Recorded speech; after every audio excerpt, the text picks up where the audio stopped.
and welcome to your DHL Supply Chain Pricing Power Index update. I'm here with Andrew Cox. Andrew, what do you have for us? Anthony, the carriers did strengthen their position a little bit this week. We moved it up 5 points from 20 to 25.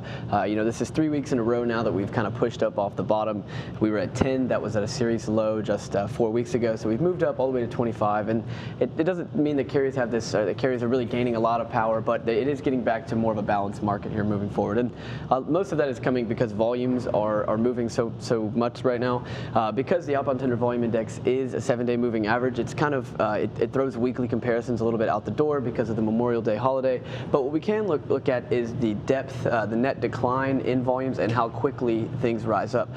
And it actually, this year, has dropped a little bit less, slightly less than each of the previous 2 years, and it's recovered just as quick, if not faster. So I think that's a good sign that these volumes are going to come back over 10,000 in a couple days. I think we're going to push back up, and we're going to continue this steady climb to the upside on the volumes. Excellent. And when we're looking at these volumes, one of the things that, well, first off, this is right in line with your expectations when we're seeing that increase in the supply chain index. Second thing is, now that we're seeing volumes increase, one of the other things we were watching was for capacity. Last couple of weeks we saw volumes increase, but not so much capacity tightening up. What's that looking like?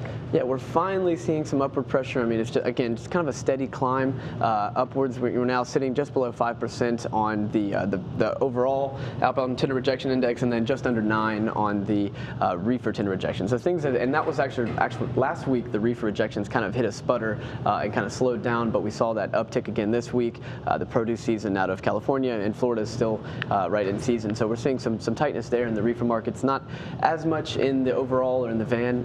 And again, especially as flatbed, I didn't put it on the chart here, but it remains really low, below 2%. That industrial market still is churning, trying to get going. So that would help if we could get some more volumes out of that front. But the capacity still remains pretty loose, even though much better than it was a couple weeks ago. Exactly. And Andrew, if you will, talk us through some of the things impacting each one of these equipment types. So things that you mentioned, reefer, production, produce season is right. Or timely right now. Yep. Outbound tender rejections, we're looking at van, a lot of consumer goods potentially. Yeah, consumer spending is actually doing pretty well, in my opinion, for as many jobs have been lost and as much of an economic hurt as the COVID had put on for the last 3 months. Consumer spending is actually pretty good. I don't have the Bank of America data here, but we have it in the report if you want to go and look on FreightWaves.com. You can see this week up to the 23rd. I mean, consumer spending overall is down roughly about 10 or 15%. So I think that's pretty strong. I do think it is being propped up by the government spending, so I don't know how long it can last. I think we're really going to have to see where the fan is and what it hits at the end of July. We're going to see when that money kind of runs out and where we're going to be. My hope is at that point that the people that can continue spending and keep it going, but we're going to have to wait and see. Exactly. And real quick, last equipment type, flatbed. As you mentioned, definitely difficult times, especially when it comes from industrial side segments. Construction, maybe a little bit more alleviation there. It is, yeah. I mean, construction would be good. We saw great new home sales last month. We're seeing housing starts. We get that number soon. But also, the automotive industry has gotten back going. If we looked at the outbound tender volume index just as Michigan as a whole, as that I've brought up a couple times in the past, that has now pumped up in the last few days.